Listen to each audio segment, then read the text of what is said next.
guys got these words perfectly. Arrival, what time do you show up? Departure, what time do you leave? To depart means to leave.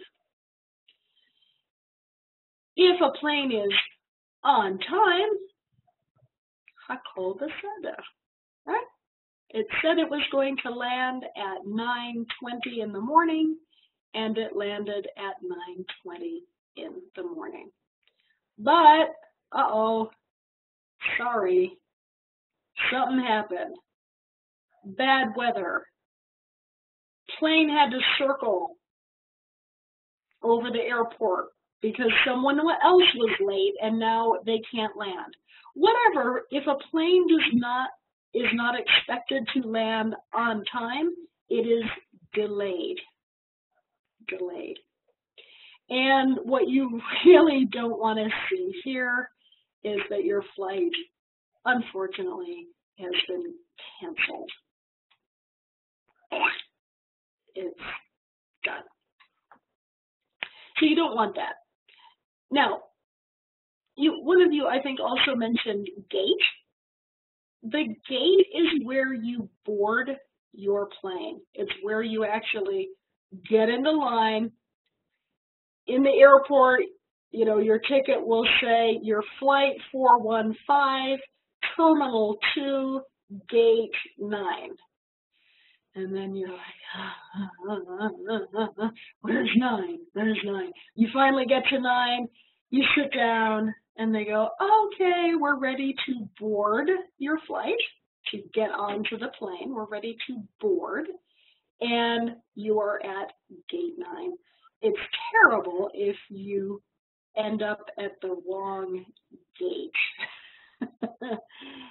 Ask me how I know this. It's bad. Okay.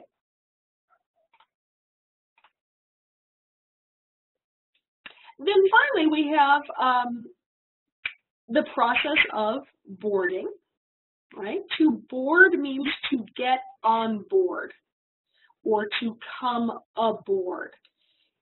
Before airplanes were invented, we had ships.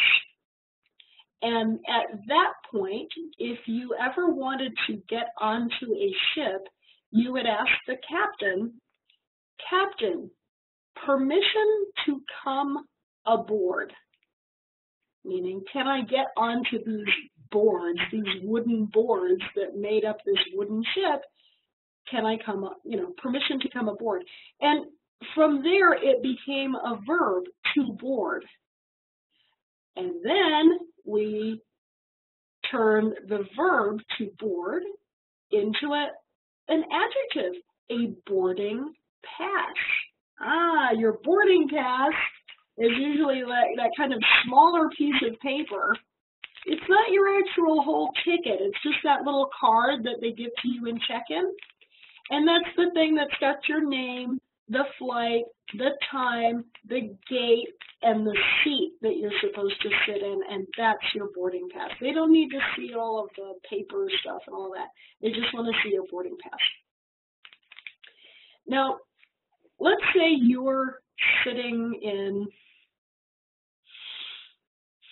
Newark Airport, New Jersey, where my husband has spent a lot of time because he's from Teaneck, New Jersey.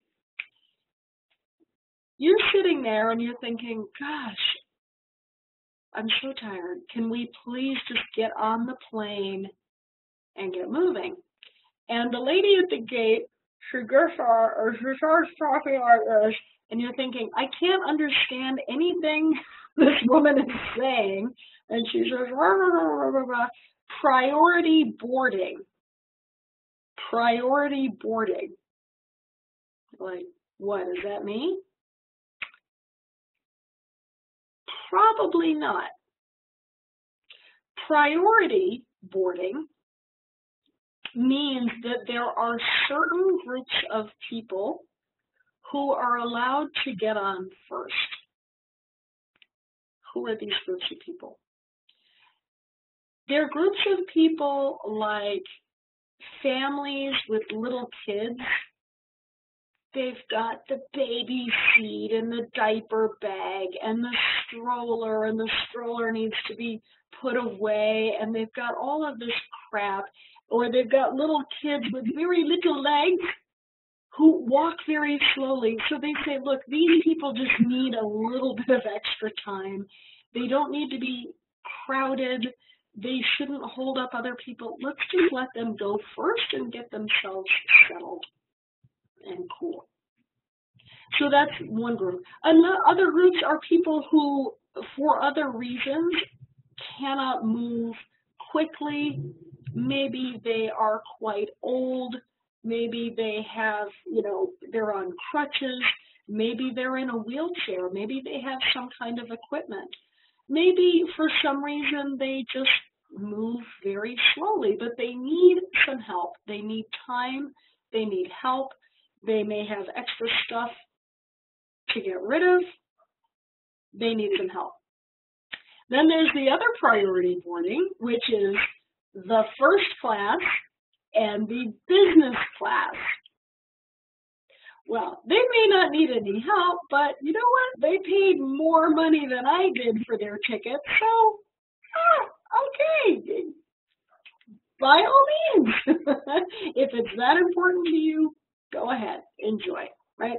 So when you hear them say, okay, people who are eligible for priority boarding, please go ahead. They always go first. Then you have to listen to your group or your aisle number. Every airline does it a little bit differently, but they will tell you how they will do it. Okay. If worse comes to worse, just wait till the end. Okay, just go last, and they'll figure it out. They'll figure it out. I'll give you a hint.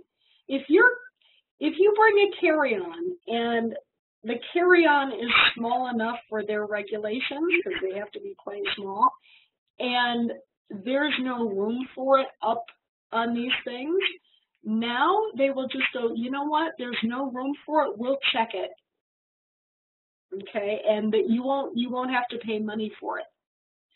So that can work, but if this happens, my advice, because it's happened to me, my advice is get the most important things that you need for that flight. It might be medicines, it might be a book, it might be your iPad or whatever, your headphones, whatever it is. Keep that in a very small bag at the very top of your carry-on.